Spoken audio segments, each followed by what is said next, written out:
This is a Saturday Morning TVLog from Big D's Entertainment Rankings and Reviews. Welcome to another Saturday Morning TVLog, and this time around it's Sonic the Hedgehog, brought to us by Deke and Sega.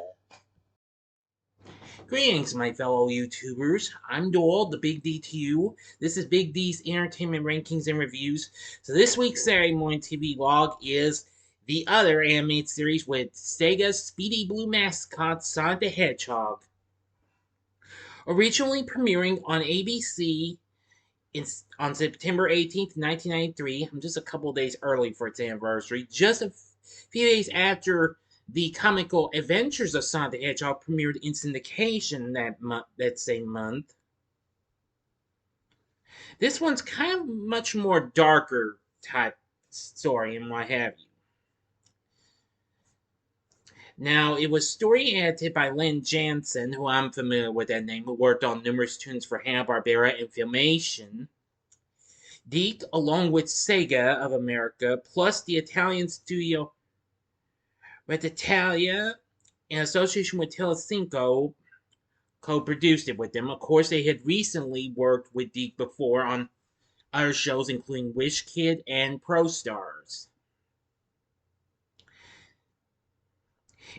It features a more dark and dramatic story than the lighter adventure series, depicting Sonic as a member of a band of freedom fighters battling to overthrow Dr. Robotnik, now a despotic dictator who conquered their home planet Mobius years prior, ruling it as a polluted industrial dystopia.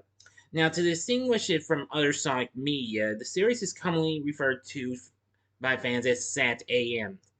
That's Saturday AM for short. You know what I'm saying? In reference to its Saturday morning time slot.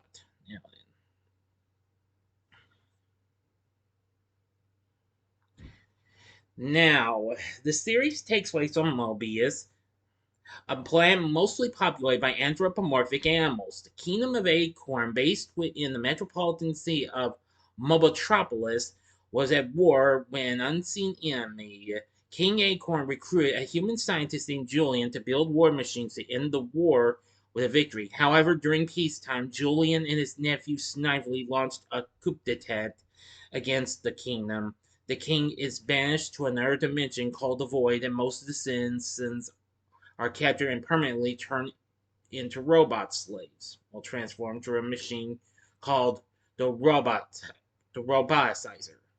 Julian renames himself as Dr. Robotnik, now a dictator of Mobius.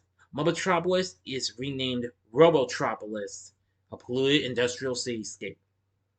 Robotnik finds himself at odds with a small collective group known as the Freedom Fighters, who operate out of the hidden woodland village of Knothole. They are led by Sonic the Hedgehog and Princess Sally Acorn, King Acorn's sole heir. Other members include Sonic's best friend, Miles Tails Prower, computer genius Rotor the Walrus, French coyote Antoine Depardieu, half-roboticized Bunny Robot, and Dulcie the Dragon. They act as a rebellion against Robotnik's regime. Sonic uses the power rings to gain a temporary boost in power. Both the rings and the roboticizer were designed by Sonic's uncle Chuck, one of the victims of the machine. Now, early on in the series, Sonic uses a power ring to restore Uncle Chuck's free will in his mechanical body, and Chuck decides to act as a spy for the Freedom Fighters operating from within the city. He's eventually discovered by Robotnik in the second season and escapes to Knothole. And Sally searches for her father during the series. He is found alive within the void, shared with the sorcerer Nagus, who was also imprisoned within the dimension by his former associate Robotnik. Nagus attempts to escape, but he and King Acorn discover their bodies turn to crystal if they leave due to their prolonged exposure to it. So King Acorn gives his daughter a list of known freedom fighters that they can make use of in their fight against Robotnik. And the heroes gain other allies, including Ari the Ram and Lupe, the leader of the elusive Wolfpack. Now, in In the series' sole two-part episode, Blast of the Past, Sonic and Sally use the Time Stones to travel back in time. In an attempt to prevent Robotnik's planned takeover, they fail, but manage to get their younger selves to the safety of Naho with help from Sally's nanny, Rosie Woodchuck. In the series finale, Robotnik builds the Doomsday Project to destroy the population. The Freedom Fighters launch a full-scale attack against them, with Sonic and Sally destroying the Doomsday Project with the power of the Deep Power Stones.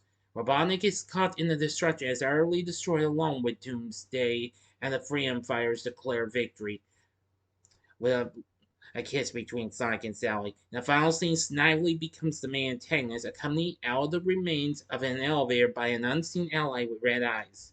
Ben Hurst, one of the series' writers, confirmed the figure was Nagus. Excuse, please. Please stand by. Sorry about that. Now, where was I? Oh, yes, now I remember. After a total of 26 episodes were produced and aired during the two seasons, the show ended in December of 1994, but continued to be rerun until 95. After that show ended, it later got shown on USA Network.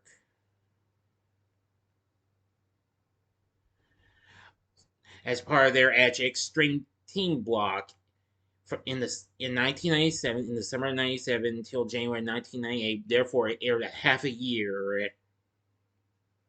It also aired in Canada on the CTV network, and it's also aired internationally. As of now, the show can currently be seen. The full series can be seen on Pluto TV as well as wait a minute, hang on demand, of course, on Pluto TV, on Paramount Plus. You can find that on Paramount Plus, as it was formerly with the now defunct CBS All Access, as well as YouTube. And there are also video cassettes, and all episodes were released in a complete series set from Shout Factory in 2007. In Circle Entertainment released some episodes as well, and then excuse me, I'm getting tongue tied. And very soon, In Circle is about to re-release the complete series.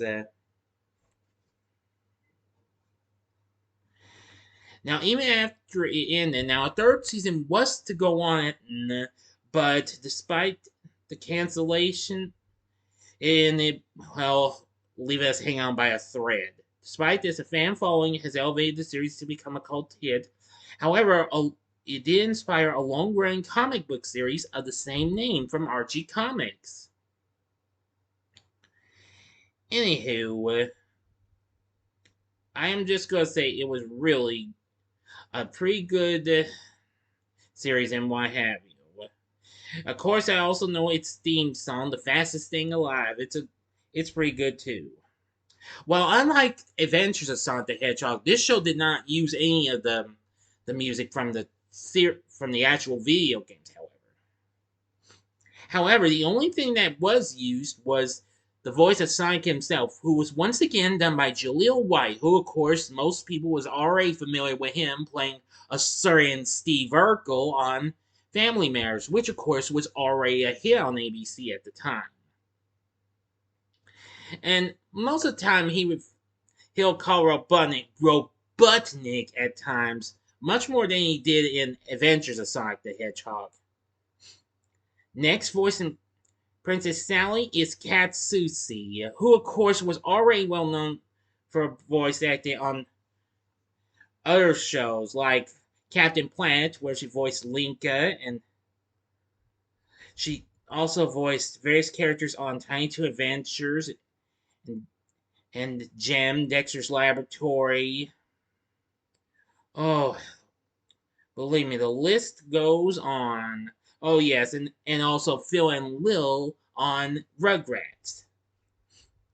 Bonnie Rabot was voiced by the late great Christine Cavanaugh, who, of course, was the original voice of Chucky in Rugrats, as well as Gosalyn Mallory on Darkwing Duck, which was recently on ABC before this came along.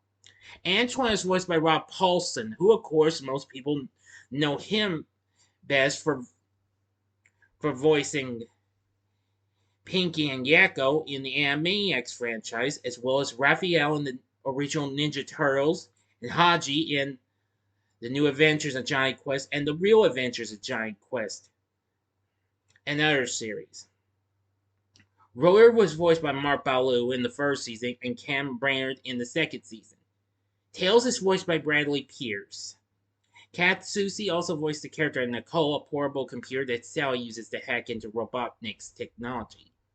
And Dulcie is voiced by Cree Summer, who was also a voiceover on Tiny Toon Adventures. She was Elmira. She also voiced Susie on Rugrats and lots of other shows. Voicing Robotnik is Jim Cummings, who, of course, was already well known for voicing Winnie the Pooh and Tigger at the time, and lots of other characters for Disney. Snively's voiced by Charlie Adler, who also was a Tiny Toon Adventures voiceover. He was the voice of Buster Bunny and several other characters.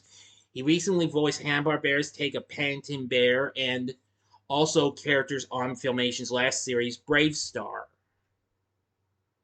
Michael Bell, another familiar voice actor, voicing for Super Friends, Darkwing Duck, and Ruby Spears Superman, G.I. Joe, and numerous other shows, voiced Nuggets.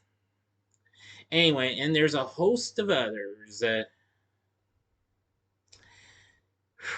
Oh yeah, and there were some special guest voice actors, including William Wyndham and even Tim Curry, who actually voiced King Acorn. William Wyndham voiced Sir Charles Chuck Hedgehog, who was named after writer and animator Chuck Minville, who died a year before the show premiered. And that was according to Robbie London, who of course was one of the people who worked at DIC at the time. Both him and Minville were also recently workers at Filmation.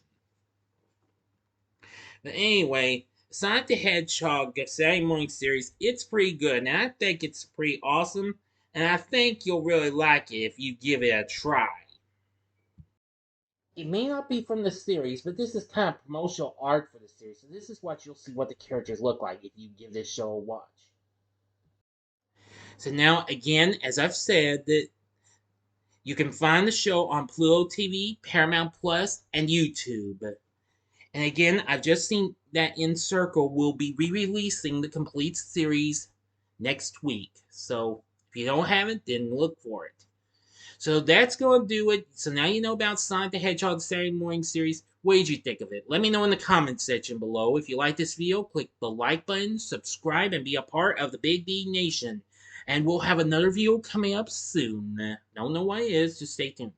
And if you like this, check out the Saturday Morning TVLogs for these other video game-based tunes. In the upper left-hand corner is the Saturday Morning TVLog on the Pac-Man animated series from Hanna-Barbera. The upper right-hand corner is the Saturday Morning TVLog on Saturday Supercade that featured Donkey Kong, Q*bert, and other video game tunes. Or if you from 1983, or if you'd like more Sonic, go to the bottom left-hand corner and see my recent TV log on Adventures of Sonic the Hedgehog. In the bottom right-hand corner is the button you can click to subscribe. If you like rankings and reviews on movies, TV, music, video games, etc., as well as the Saturday Morning TV log, then I'm your guy. Thanks for watching, and next week's Saturday Morning TV log is The Fantastic Four from 1967. So until next time, I'm the Big D saying, see ya.